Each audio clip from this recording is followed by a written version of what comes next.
sa pulsong tatagong lahin Om na rin ka na irigan at sao sota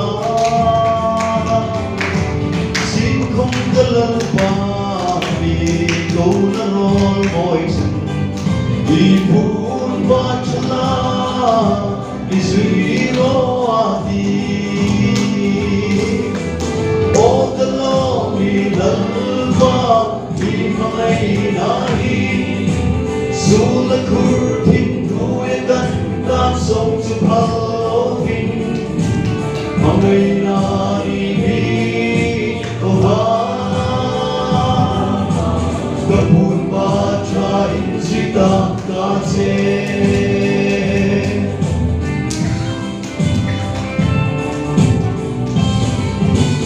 Kalbarangin ibig Gawan isijin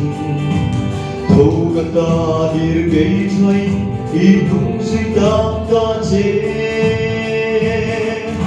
Sultunan na tuya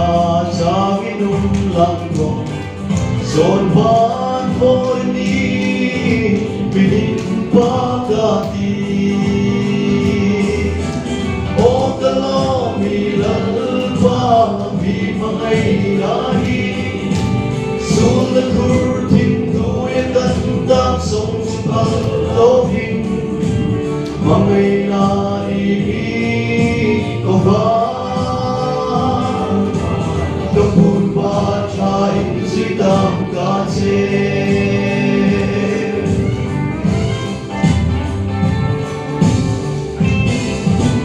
Lalpa si Tuhan sirenong aino Vågen vi har hyllowing till tabu sig sant Du kommer magen synuta på reisen Andaling ikon ahong forpeklar Og dalawang ilalba Di mangay nahin Sulat kurtin tuyan Gandang song supalopin Mangay nahin Kohan Kapun bacain sitang kasih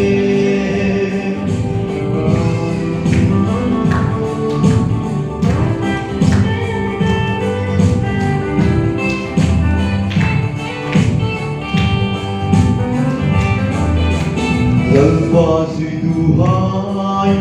sirenong aino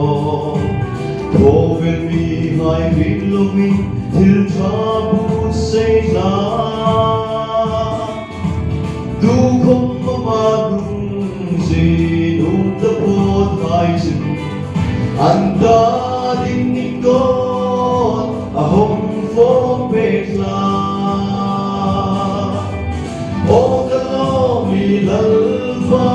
Di mangay nahin Sulat kurtin tuyan Gandang song supalopin Mangay nahin Kohan Kapun bacain sitang kasih Kapun